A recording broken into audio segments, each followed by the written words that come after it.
I'm so bad at that.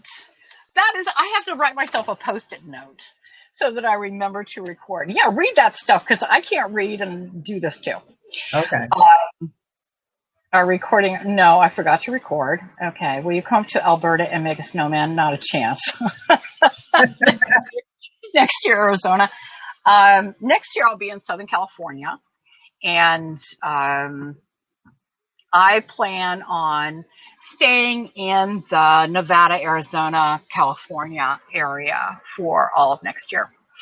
And then maybe I might run into Baja. I have to think about that. Okay. Anyway, the next thing on our list. I wanted to show you something. Okay. You showed your flashlight. Yeah. Right? And we call those equalizers. They really are. Well, this is my flashlight. And it can it can extend out so it can focus down, or it can broaden out like this. But you see these? Yeah. Let's see. I get it in the screen. Do you see these edges? Yeah. That's tactical. You carry it in your hand, and then if somebody comes, it'll just rip somebody apart.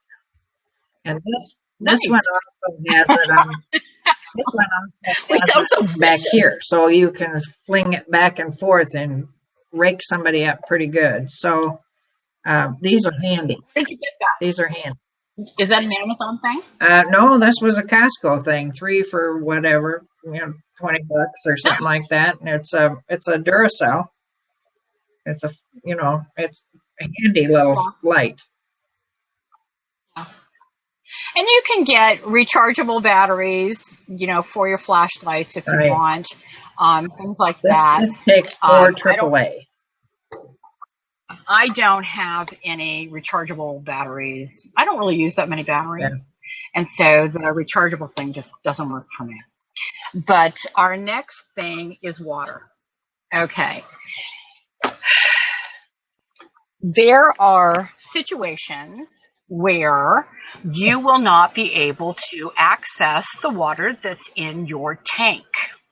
Okay. All these RVs come with 25, 30, 50 gallon fresh tanks that you fill up, and then you use your water pump, and voila, you have water in your RV. Or if you're at a RV park, obviously you have a hose and you connect that to your RV, and then you have water that way. Now, sometimes when you are, it doesn't even matter if you're hooked up. I'll give you an example. When I was in Ocala, it got so cold that it froze my hose coming into my RV that was feeding my water. So when I went to brush my teeth or flush the toilet, I had no water. Now, what I did was I just switched over to the tank I have on board that I always keep full.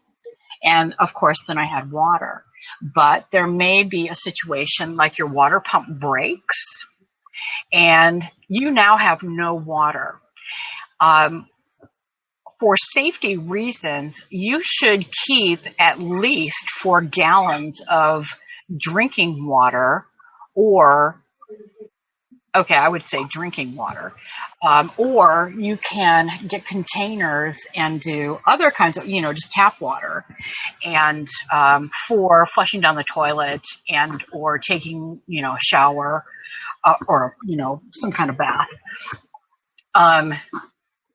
That will save you. Now, and that's what saved, the fact that I had the pump that worked, so I was able to pump in that water. But sometimes you'll get, and water pumps break. And if that's your only water, you're in trouble. Somebody down here says there is a drain on the storage tank if your pump dies, so you can drain it out the bottom. Yeah, but all RVs are not the same. And that's something to keep in mind. Sure, you can access that is in your hot water tank, for example, but do you really want to drink it? Right. I know I don't. Okay. So anyway, carry a couple for, depending on how many people you have. Right. You know, carry water to be able to get you to the fix-it place, or waiting for Amazon to deliver a new water pump. You know, something that will tide you over. And as everyone knows, nothing breaks when it's convenient for you. Okay, so, you know, prepare and, you know, you'll be ahead of the game. Okay, the other thing that I wanted to say about water is, in the event that you're somewhere and you have to drink the water, they make purifiers. Right. That are, I think they're, what's that light? Blue light? That blue light. What's that blue light? Ultraviolet. I think it's ultraviolet, and it kills all the microorganisms in the water. And oftentimes you will be in a situation where, if you're hiking, for example, where you really want to drink out of a creek or something, and you can put it in a container, put this thing in it, and it kills all the microorganisms that's in the water so that you can drink. And I backpack with this, you know, basically that's what it does for me. Now, the real logical, simple, something we should, you know, always have on board is the first aid kit. Okay. Yep. Read what's in it. Don't assume it's going to have all the items that you need. Sure, it's going to have, you know, probably gloves, which are a good thing to have on an RV, by the way. It'll have, you know, Band-Aids, but you have to see what else is in there. So look at the back, and it's going to tell you everything that's in it. And different companies prepare them differently. So you have to then enhance that with other things that will, you know, aid you when you need that. And the other things are going to be, for example, you know, Band-Aids. This is a big Band-Aid. This is, you know, you are seriously hurt and need to wrap up. These ACE bandages, everybody has a ton of these. Throw them in your RV.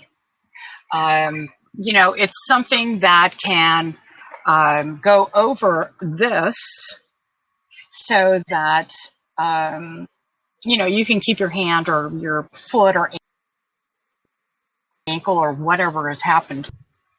Okay, now the other thing that is obvious, and yet there are people who don't have them, is this.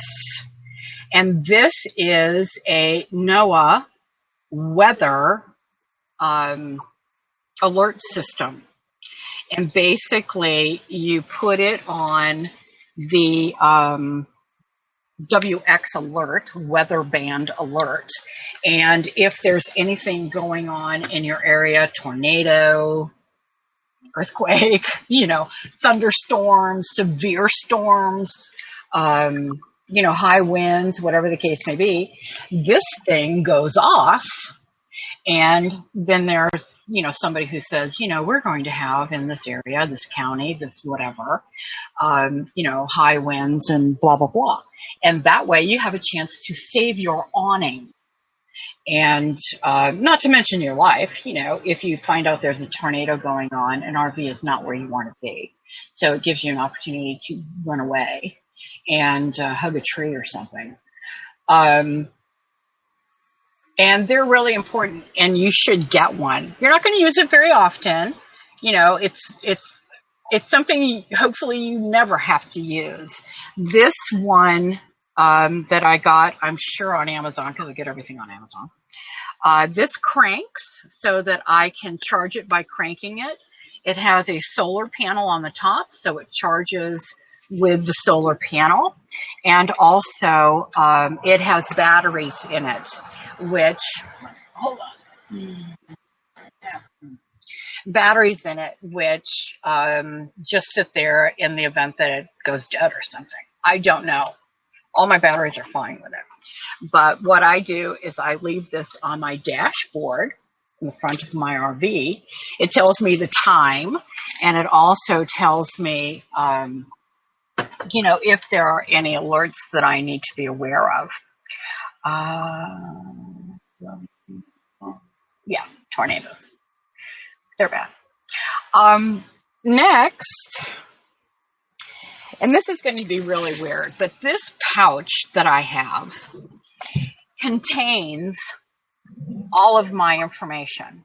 It contains my passport, copies of my driver's license, copies of my birth certificate, copies of my credit cards,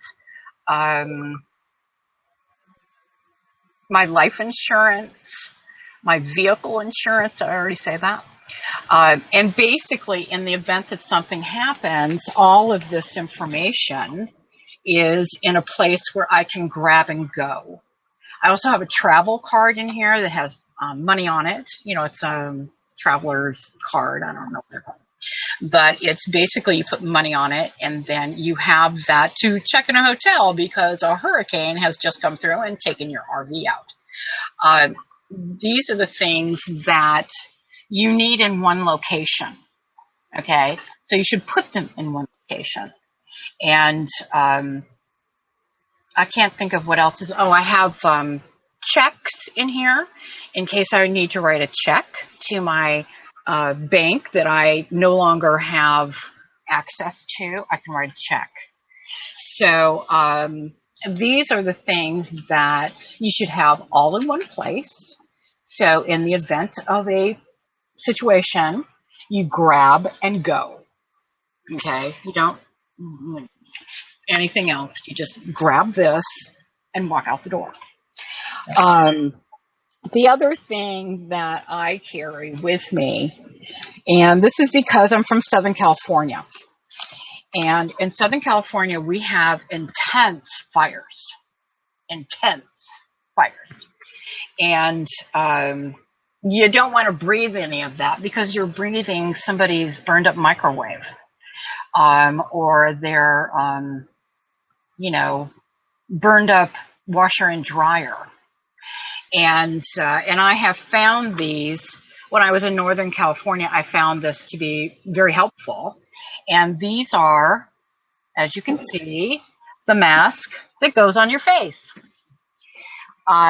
This happens to be an N95, and it does not let any particles come through to damage your lungs, or, because once you get that stuff in your lungs, it ain't coming out. A210 plus. I don't know what that means, but everybody should have a few of these. Okay, I have more than a few in your RV in case you are in a situation where you have to protect the air that's going into your face. Okay, the next thing I wanted to talk about was these. These are safety glasses. And you should have these with you in the event that you do have to change a tire, or some people wear them when they're doing their black water tank or their gray tank when they're emptying them to protect your eyes. And of course, what goes along with protecting your eyes is always have some kind of eye wash, eye drops. So that you can get any foreign objects out of your eyes. You'll see a lot of people that, don't use the safety glasses. But I have used them several times. They are located right where I need them, and I use them for a variety of reasons. I sat at a fire, campfire, and you know how all the smoke always blows your way. Okay, well, I put on my safety glasses, and it didn't matter. The other thing that you should have besides your safety glasses is this is called Ocean. It is saline solution so that you can wash things out of your nose, and or I would have no problem putting this in my eyes to get a foreign object out of my eyes. But this is a help if you get a cold, if you're starting to get a cold or you feel sinusy or whatever, you can rinse it away if you have Ocean spray. Oh, that rhymed. Okay, and for the women out there and for the men too,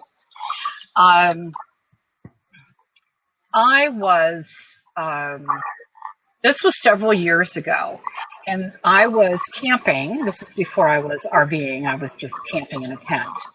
And there was a gal that I want to say she was in her 70s, and she came to my campsite and begged me to drive her to the emergency room. And of course I did, and she was holding her gut. Okay, was basically what she was doing. And so she got in my car. I drove her to the emergency room. And as we were driving, she was trying to explain to me what was going on. And what she had was an impacted bowel. And she had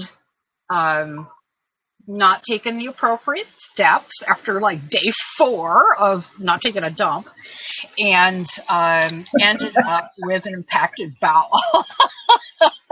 which is dangerous. It's very, very dangerous. So I suggest, because in RVing, you want to stay as regular as you can.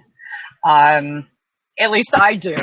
So what I have for the just in case factor are laxatives.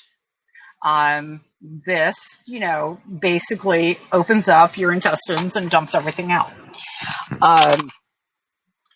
And this is something that you should concern yourself with because your bowel is your health.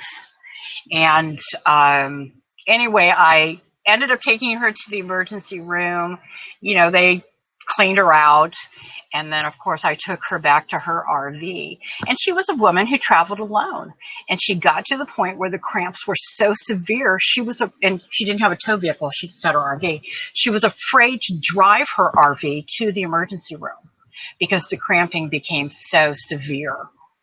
And that's something that none of us ever want to experience. So my feeling is, have laxatives, just in case. What do I have next? Next, I have bug spray. Okay, now I'm not a real big proponent of spraying this on my body. I have no problem with spraying it on my clothes, but what I use this for, and this is cutters, I've got off, I have a lot of this stuff. And what I do is I spray the outside with it and then light a citronella candle. And that pretty much keeps the mosquitoes off if I'm sitting outside. I have no problem spraying my chairs or the picnic table or the ground or the rug thing that I have outside. But I really don't want that on my skin. That's an insecticide. I don't think it's a good idea. Okay. Next, I wanted to say everybody needs to have a bottle of alcohol. This is 50%. You can get up to, I think, 80% now. And this is basic first aid stuff. It's to sterilize. It'll sterilize something. It will clean your wound. It'll hurt like hell, but it'll clean it. Also, hydrogen peroxide. You should also carry that with you. Not only will it make your teeth white, but it kills bacteria. First aid cream, another thing, or an antibiotic, first aid antibiotic, you should definitely have.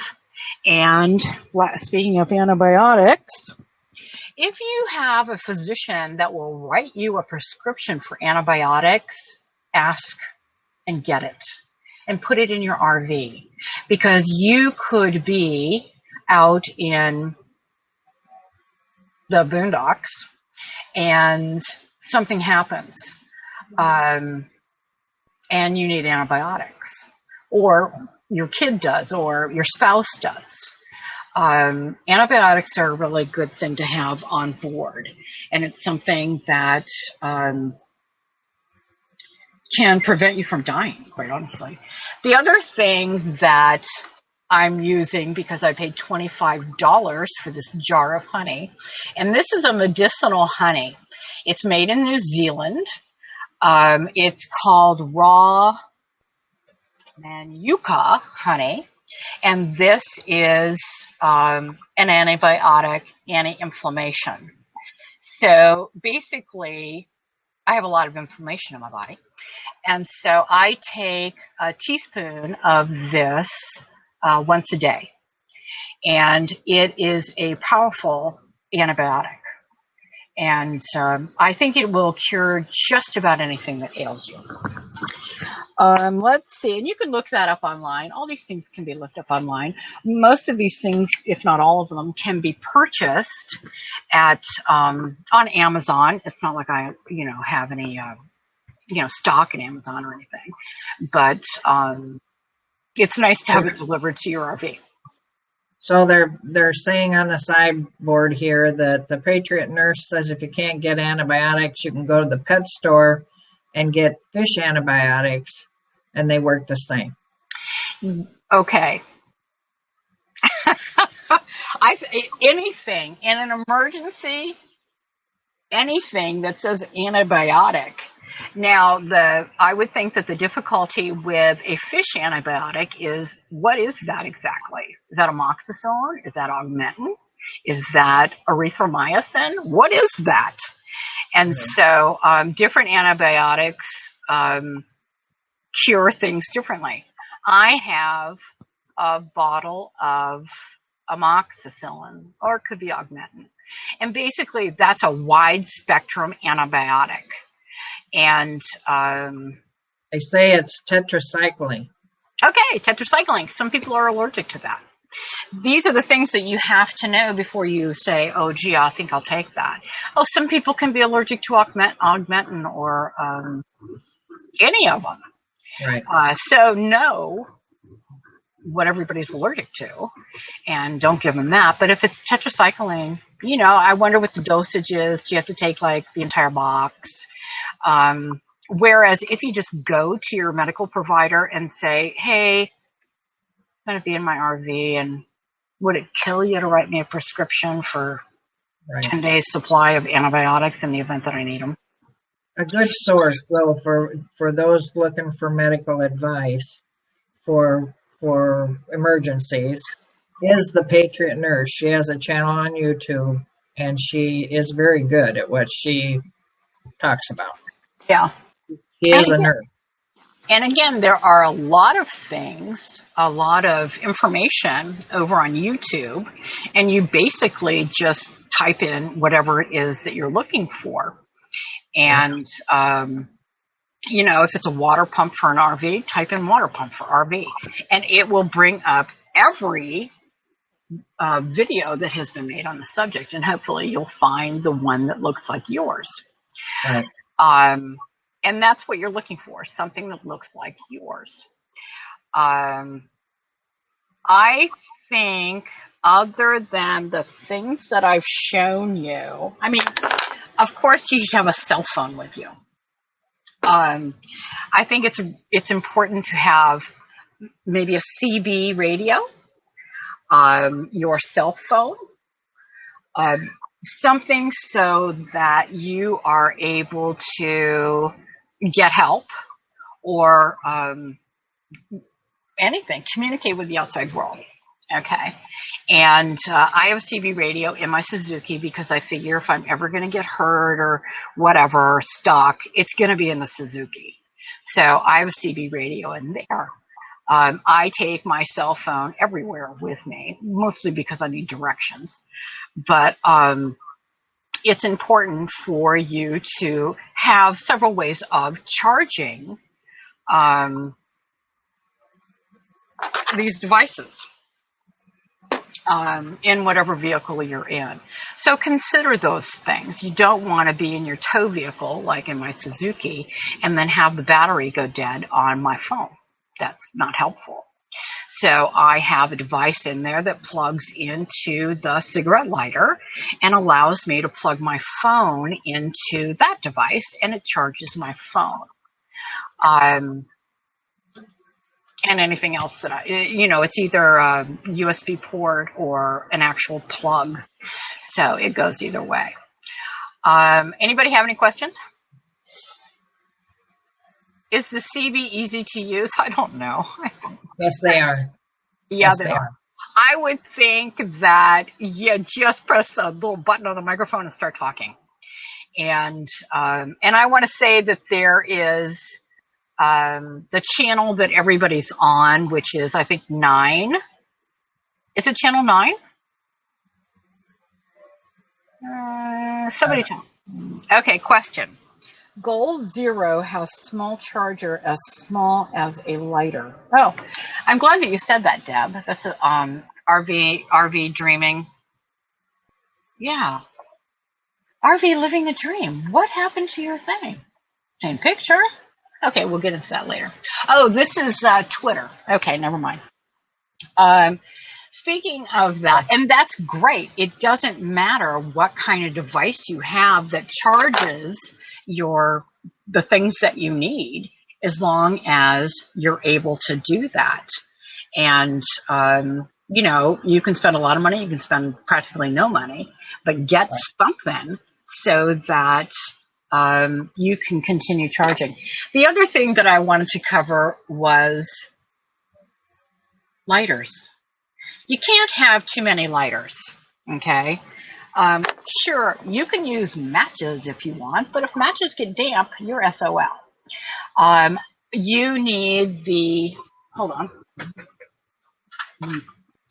this kind of lighter in order to light your stove top in an RV and your oven in an RV, and also outdoor barbecues.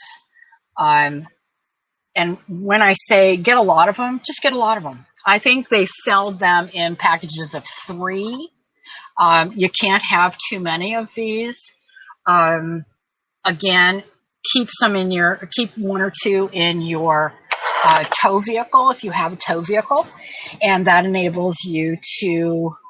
My vehicle is broken down. Now I have to take care of myself out here in my tow vehicle. A fire would be really nice. So, these are the things you plan for the unexpected, and you hope that you don't actually have to, face anything that you can possibly imagine. I can imagine so many things, and I want to be prepared for those things. And, dollar store 3-pack, great item. Yeah, that's really, really true. You can buy these things at the dollar store. You can buy them at Walmart. This happens to be a Coleman, and I like this because it doesn't have a big flame at the end. I mean, I could make it have a flame, but I could turn it down because I use this to light my stove, where it just gives me a little bit of, something at the end. And it's not a big flame. That conserves the fuel that this thing runs. Okay. So I want to interject here. Yes. I keep this little item here on my purse. It has a whistle. Yeah, good idea. It has a little can opener. It has a little knife. It has a solar light that lights up. And then it has this, and I bought this on Amazon. It is a lighter Oh, that okay. you can refill. Yeah, nice. And this is what it looks like. It's just the sparker, Yeah, and it sparks like that. And it's in a pill, looks like a little pill. yeah, And it just hangs on there, weighs little and nothing. yeah. And those three, I mean, I can get help. I can scream for help with the whistle. I have a little knife if I need to cut some pieces of wood or something, and then I have a lighter. Yeah, Something simple. yeah. And that's always a good idea. The other thing, as you brought up, that is to have extra keys to your vehicles. You're not going to sail through RV living very well with one set of keys to everything. You need duplicates, if not triplicates. I have triplicates for everything. And I do that in the event that, I mean, it would be impossible for me to lock myself out of the RV, but what's not impossible is for me to lose my keys when I am out and about. And then subsequently, I can't get back into my RV. They make those little magnet things that you place on something that magnets stick to, and has extra, you can put some extra keys in there. I do that for the ignition keys and the door keys to everything. And that allows me the comfort of knowing if I go swimming and I've taken my keys in, for some reason, because I don't want them stolen while I'm in the water. I have a way to get back in to the RV or start my Suzuki so that I can leave the beach and come back and get into my RV. So you want to consider those things too. And that's just for your safety. The other thing to have is I have a Leatherman. I don't know if you guys are familiar with them. They're, basically needle nose pliers and knives and all this stuff crammed into this one teeny weeny little thing. And that's in the glove box of my Suzuki. And again, it's to save me when I am out there. And it provides me a multitude of uses in one device. And that's really nice too. Yeah, it's like a multi-tool. Yeah, those are very nice. And, you can buy them on Amazon. And, okay, that's all I know. So where are we in time? Oh, we're fine. Anybody have any questions? Or does anybody want to add anything? I keep my cookies in my wallet. Yes, please come, Deb. Okay, this is Deb. She is from YouTube also. She has a channel that's called RVing Live the Dream. She and her family are full-time RVers. And currently they are also in Florida, in the Orlando area. And I don't know why she's not coming on. I clicked yes. You're supposed to just appear now, Deb. But she travels with her family. I mean, they don't travel. They live in it full time.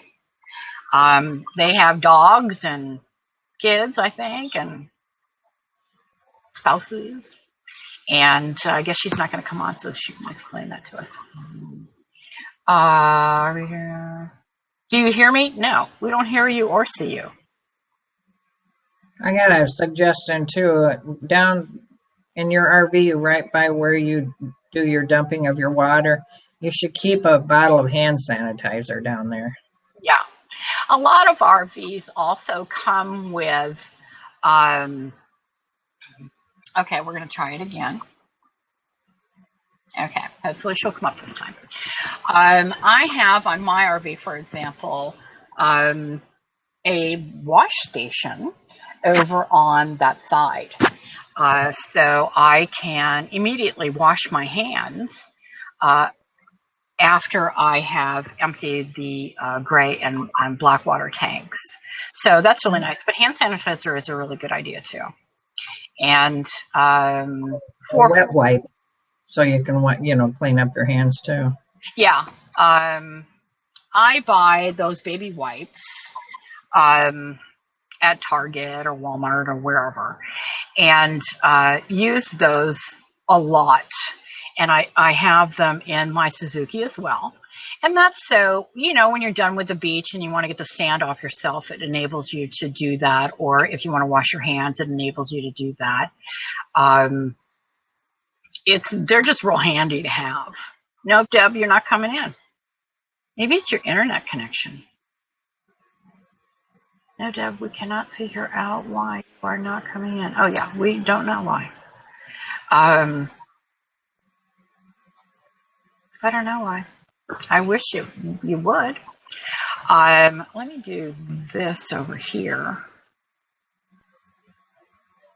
Baby powder is really good to get wet sand off your body. I didn't know that.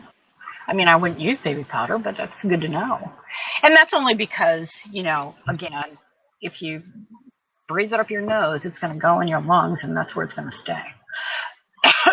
They no longer suggest that babies use baby powder for that very reason.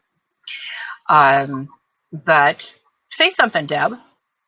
It says click share. Where is it? Click share. I don't know. Just click something.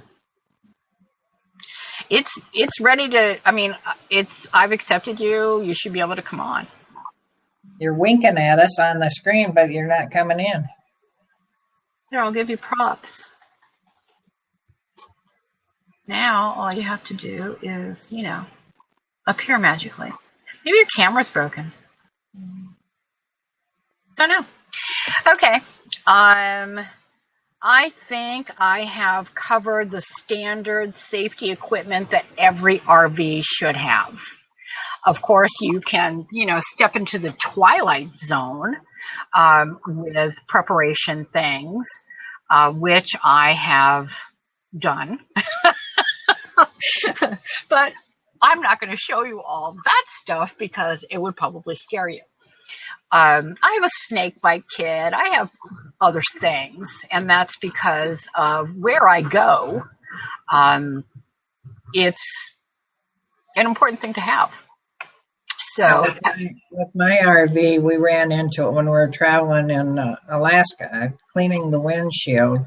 It's nice to have a telescoping squeegee and a sponge thing, because at the gas station they're short.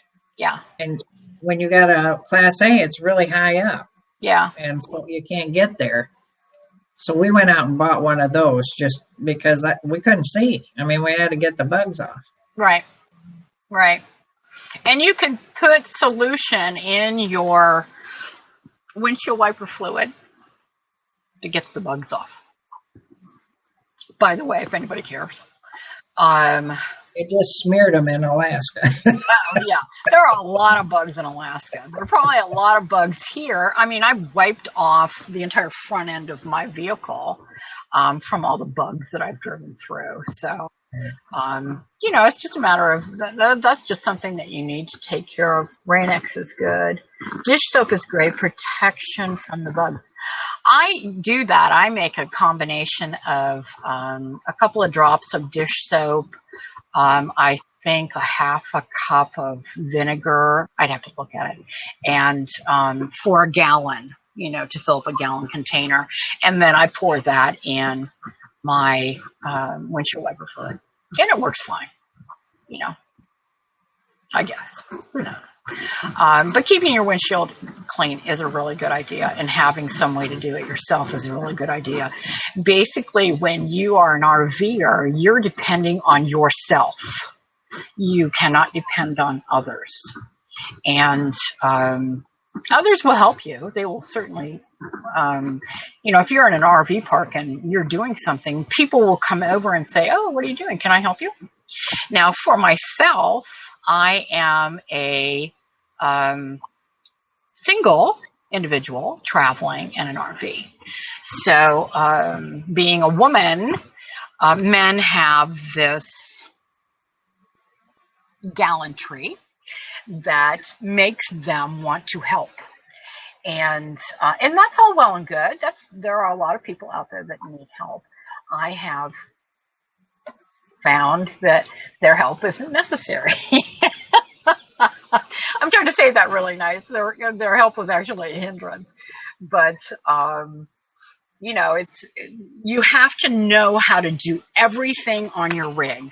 Each person, each adult, needs to know all the things that is required for you to function in an RV.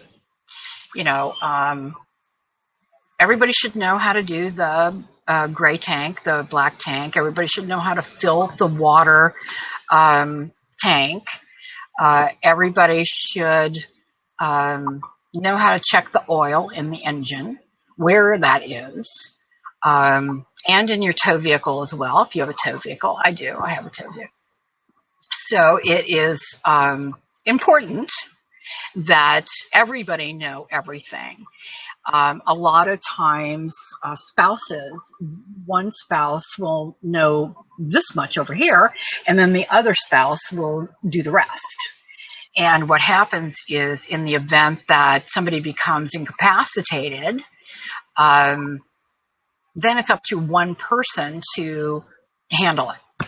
And so that's why it's important that everybody know how to do everything. I would love to have somebody to drive all the time, only because I want to look out the window and gawk and whatnot. But, that's why you have video cameras. Okay, RV lady, what insurance do you have? AAA. Have on the Suzuki. I have AAA for both vehicles. Normal or pleasure. I have indicated to AAA that I do live in it full time, and I think I kept my mileage at 10,000 miles a year. So not really sure, but they'll let me know. And then, they adjust. You let them know, and then every 6 months, they send you a doodad that says, an email that says, what is your mileage now in your vehicles? And then you send it to them, and they make whatever adjustments need to be made to your insurance policy. I heard we can get pleasure insurance on the tow vehicle that costs a tiny amount. You're going to want to read the policy. Basically, it depends on what you're towing. And here, I'll put this question up. It depends on what you're towing. Do you want full coverage on it? If somebody steals it, is that okay? If somebody runs into it and they don't have any insurance, is that okay? It depends on what you want. I do not have full coverage on the Suzuki, and I only carry comprehensive. Yeah, it's cheap. Or not comprehensive, liability. I only carry liability on it. And that's because if somebody runs into me or whatever, they're going to pay to have my Suzuki fixed. Good luck. It's not like you can find one of those on every street corner. But, if somebody runs into me, then I'm covered by their insurance. If not the case and I run into somebody, then their vehicle is covered, and I have to go get another, tow vehicle. So, and I can actually sell the Suzuki for parts. I mean, people will pay me to have the Suzuki even though it's crashed. Okay. Yes, I have AAA roadside assistance as well for both vehicles. And I have used it many times. I I used it on Labor Day because I blew a tire on the Suzuki and I was on a highway and didn't really feel comfortable changing it. But long story short, Good Samaritan stopped, changed my tire, and then, it was Labor Day weekend. We figured that AAA wouldn't show up for hours, and they showed up probably within 20 minutes, just like they said on the phone. So, basically he just checked the air pressure in all of the tires and things like that. So AAA will come out for Class A's. Good to know. Oh, yeah, of course they will. Or Class C's. They will. It costs a little bit more when I say a little bit, it's like $30 more to put your RV on your AAA. But, big deal. Towing Class A, towing any vehicle is expensive, very expensive. And depending on how far you need it to go, it gets even more obnoxious. So I don't know about the pleasure insurance. I've actually never heard of that. I would think that might be for people who have a boat that they don't use very often. I don't know. Read the policy, see what it covers, see what it doesn't cover. And that's basically, the logical thing to do is get whatever it is you need. And, don't cut corners on insurance because it will bite you. Let's see, what else? They're asking about fuses. Have you talked about fuses? No, fuses in the RV. You have, I'm not talking engine compartment. I'm talking typically in the back of the RV or on the side or somewhere low. There's going to be a fuse box that has maybe at most 10 fuses. Now, what I keep is a baggie full of fuses, full of all of the sizes that I need. I keep that. Now, in the front, of course, the engine has fuses, and they're the same fuses. I haven't run into any difficulty with that. Now, I'll tell you one thing I did do that was really stupid was that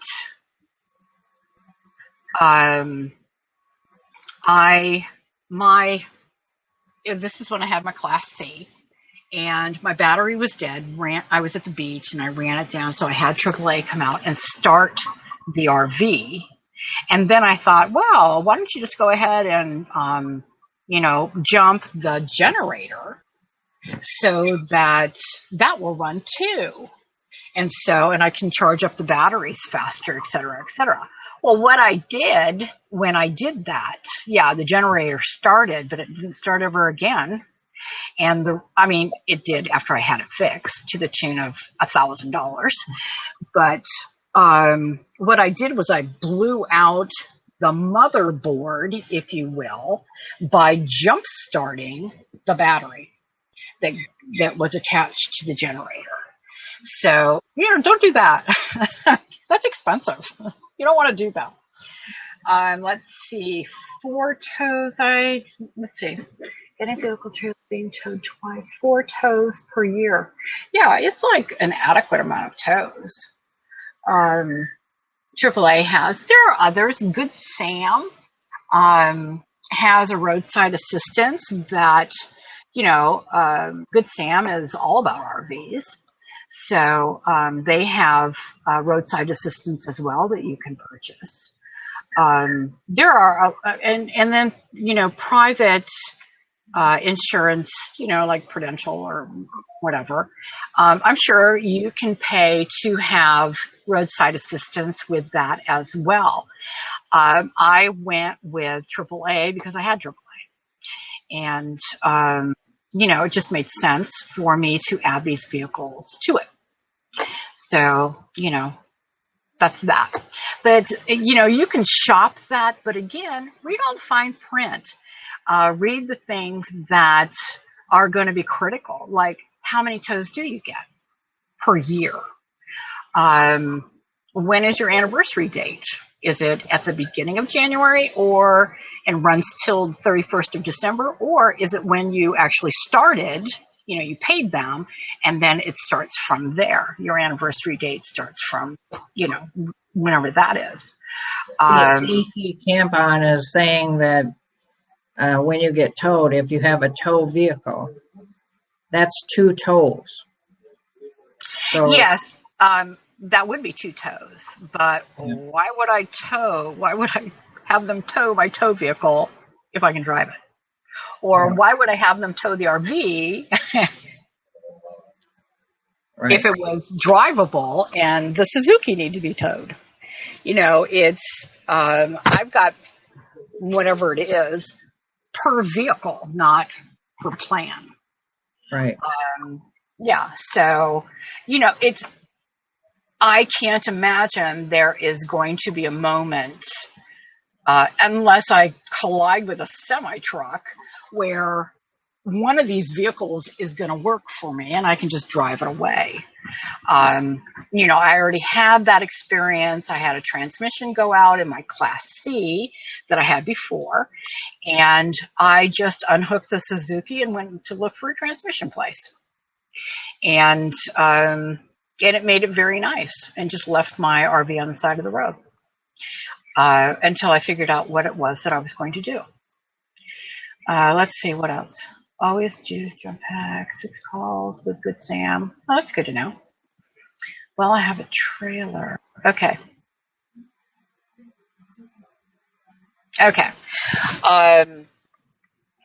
Any other questions? Does anybody have any questions about, safety?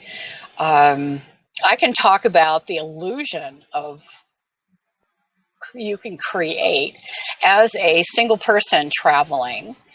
I have devised ways to make it look like there are more people here than there are. And I do that with shoes. I put men's shoes outside my RV, men's tennis shoes. I leave several pairs of my tennis shoes out there. Always have a whistle. I have a whistle somewhere. I don't know where it is. Always have a whistle. That's a really good idea. The other thing that I do, even though I did have a dog for a short period of time, I had in my window a very large "Beware of Dog" sign, basically giving people an opportunity to think about whether or not they wanted to break into my RV. They don't know that there's not a dog in there. It's basically, it's a way, it's an illusion that you can use in order to make people think that something else, so they don't bother you. With the shoes outside, people automatically, and they do anyway, because there aren't a lot of single women RVers out there. So everybody makes the assumption that you're traveling with a spouse or, some other person. And and that's not a bad idea. Yeah. Now, of course, you have to figure that if somebody's going to break in, they're not going to ring the doorbell. And the rest of the time, it might just be annoying. I don't know. But, and having a dog is a good thing. If you can have a dog that will bark or, call attention to whatever situation by whatever means they do that, that's a good thing, especially if you're a single person out there. While boondocking, I always talk to someone inside. When I leave the RV, they don't need to know what is inside. That's a really great idea. Say goodbye. See you later.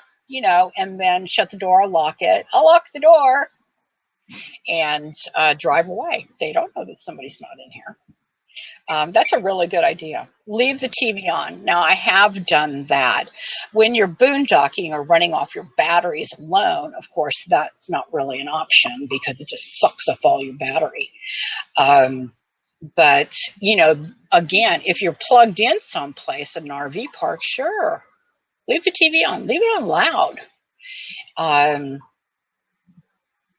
But that's a really good idea about saying goodbye to somebody. That's a really good idea. Let's see, what else do we have here? I guess that's it. We don't have any other questions? No more questions?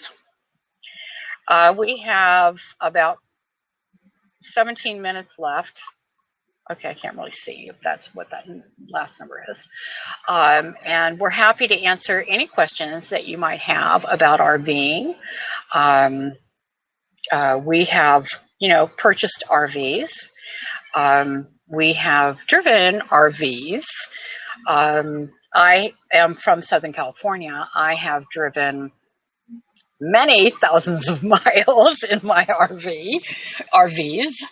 Maybe we should say that males, be aware and let your wife learn how to drive the RV if you're together. Both of you should be able to drive the vehicle. If something happens, you got to be able to handle it. How often do you check the air pressure in your tires? I have somebody do that, and what I do is I roll into a Firestone or I roll into a tire store and play the helpless woman card. And they usually will check my tires, no charge, and that way I know it's done correctly. I do this about every 3 months. And so far, I haven't had to put air in my tires, but my tires are new. And when I bought this RV, they had just put brand new, beautiful tires on it. And so all I do is, as I said, pull into one of those places and I played the, woman card and say, can you check? And then if it's not too much trouble, can you make sure that all the lug nuts are tight? Okay, I do that too. On the Suzuki, I do it myself. And before I travel with the Suzuki, I tighten all the lug nuts, which they're never loose, but I just go through that practice. I've already had a tire blowout on that. That wasn't very much fun. Helpless is funny. That is funny. And it's the only thing that I do that I say, I got to play the woman card. And, could you help me? Because I'm old and feeble and I don't know how to do that. There's an interesting article in the LA Times, makes me wonder where I'll be when I'm 79. Okay, good to know. I have a pretty good idea where I'm going to be when I'm 79. And I'll be living in my RV somewhere. It's probably not going to be this RV, but it'll be another RV. And I plan on doing this for the remainder of my life, living in an RV. I love it. I think this is the only way to live. Going into houses actually makes me a little claustrophobic. And so it'll be probably a really long time before I'm not going to have a brick and sticks house. I just won't. This is it. This is what I like. This makes me happy. In the meth lab. Okay. No, we're not doing, what is it called? What's that program called? Okay, I can't remember. Any other questions? Check my electrical cord to make sure it is still in good condition and not getting hot. Yeah, that's a good idea too.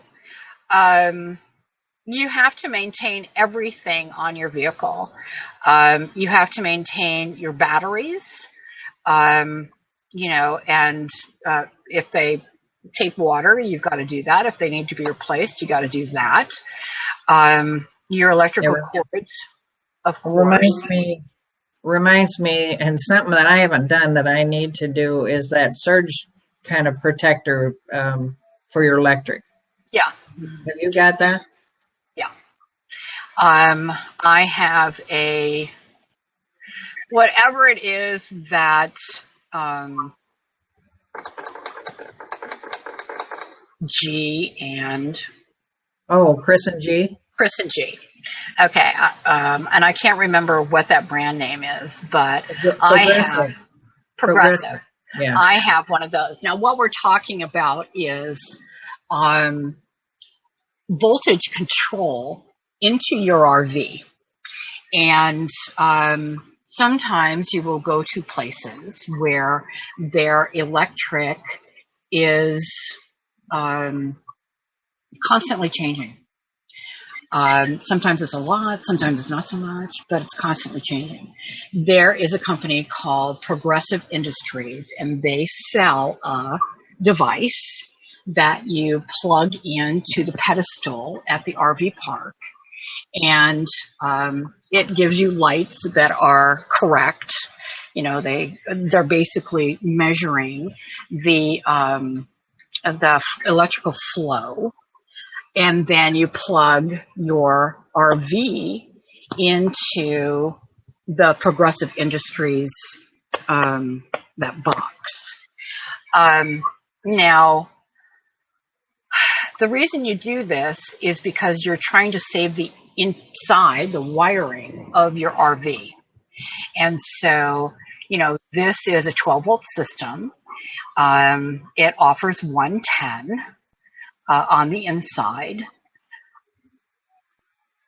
and you have to make sure that you're not overtaxing the wires that are behind the walls, because then you have a fire and you have no RV then. You can buy this device at an RV store. I'm sure you can buy it from, I know you can buy it from Chris of Chris and G over on YouTube. You can also, you can also go to an RV store, or I don't know, but you can find them. I bought mine at an RV store, and it was the same place where I was getting my transmission fixed. And so I didn't have anything to do for hours and hours, and so I went shopping in their area, and I bought a lot of stuff. I think I bought as much stuff as it cost me to get my transmission repaired. But your electronics is what you want to protect in your RV. There's a question out here. Have you heard of anybody, or have you had any experiences with strangers bugging you, or you having problems with people?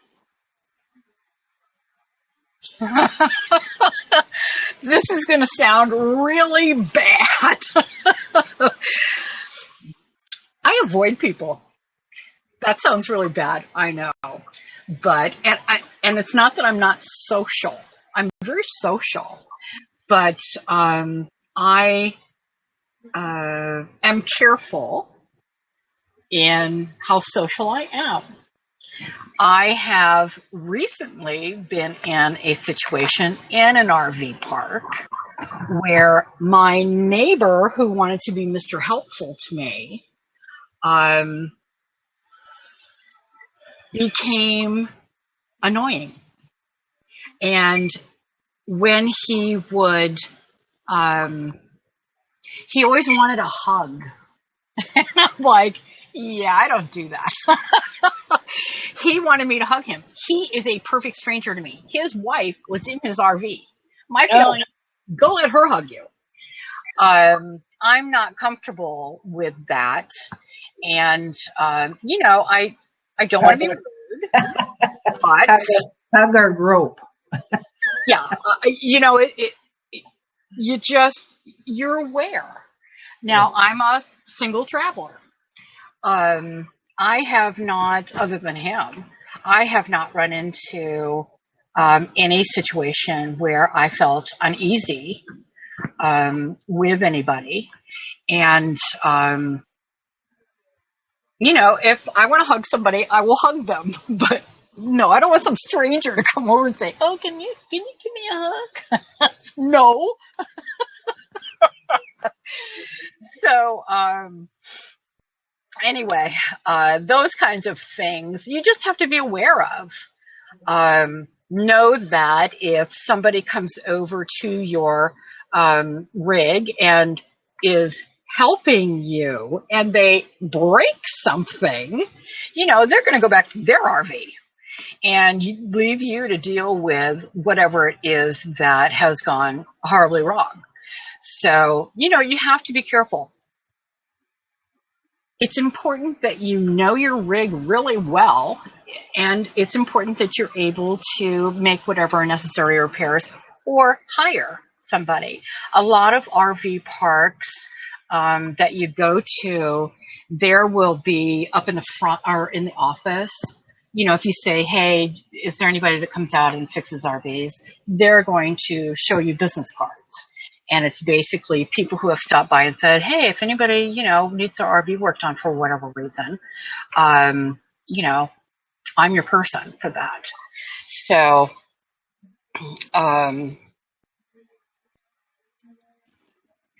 wildlife. No, I've never had any situation with any wildlife. Oh, he's saying he'd rather be with wildlife than in the middle of other people. Oh, yeah. The only creatures that scare me walk on two legs. The rest of them, they're fine. Yeah. But yeah, it's those, bipeds. They scare me. And you should be vigilant, constantly vigilant. If somebody's paying you too much attention, why are they doing that? If they, you just have to be vigilant with whatever it is that you're doing. Well, we are down to just having a few more minutes left in our 90-minute program that we do every Sunday at 4 o'clock Pacific time and 7 o'clock Eastern time. And if anybody else has any questions, it never fails. This is when somebody says, I need these answered. Yeah. I think that you should consider safety. Yeah, give me a hug.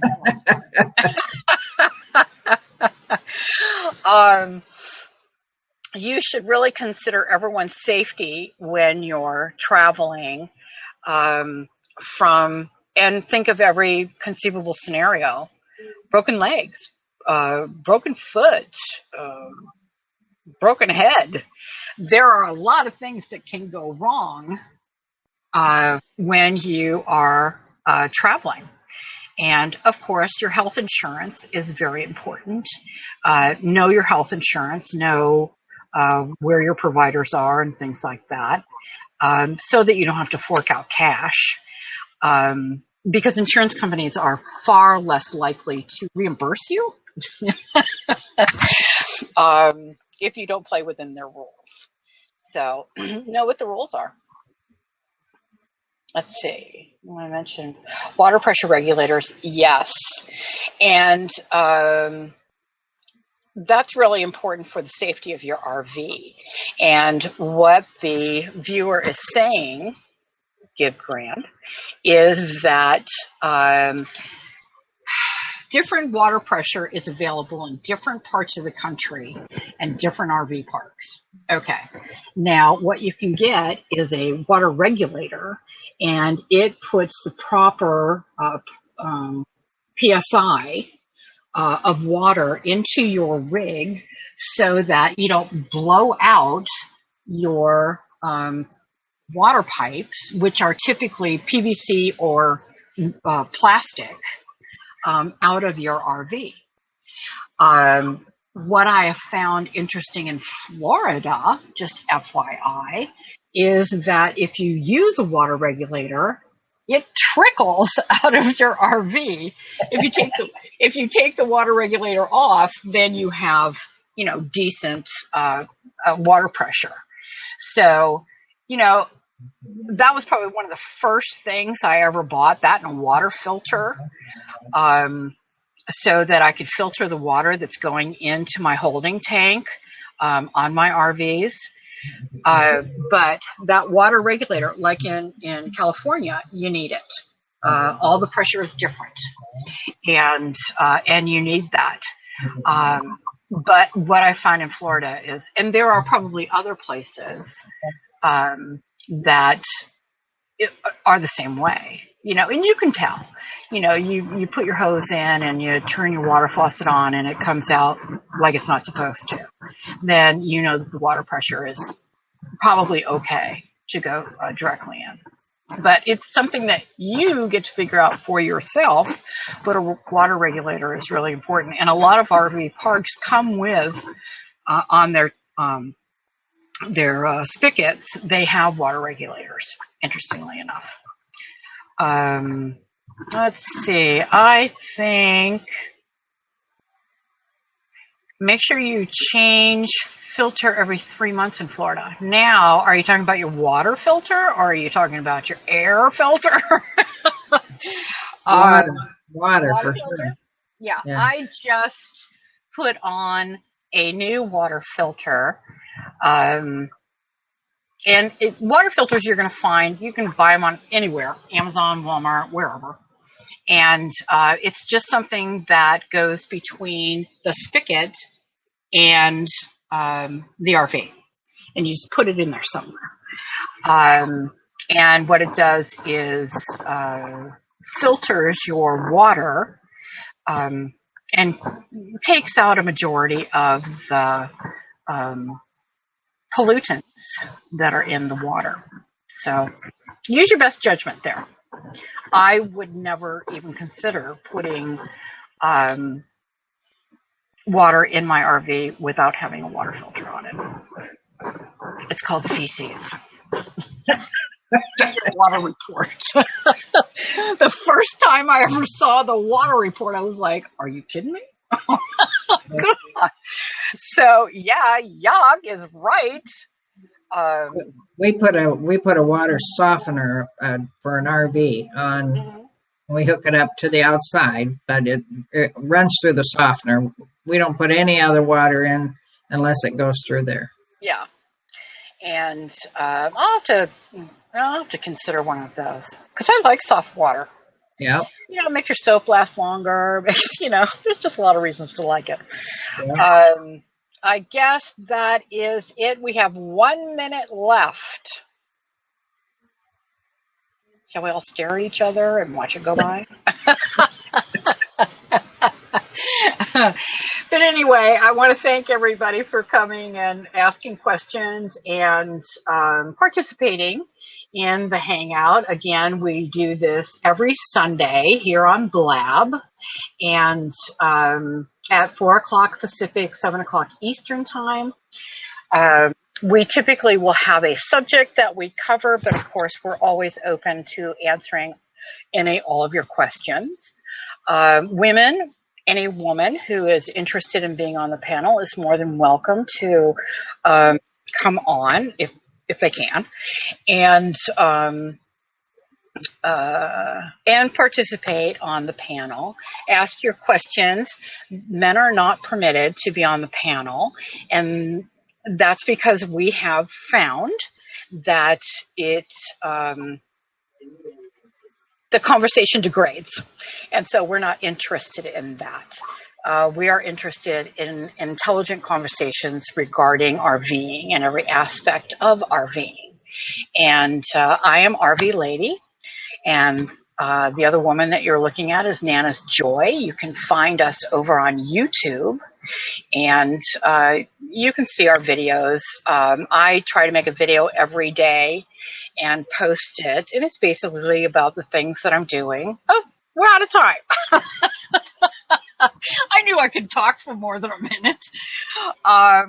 Again, thank you all very much. Hope to see you all next week.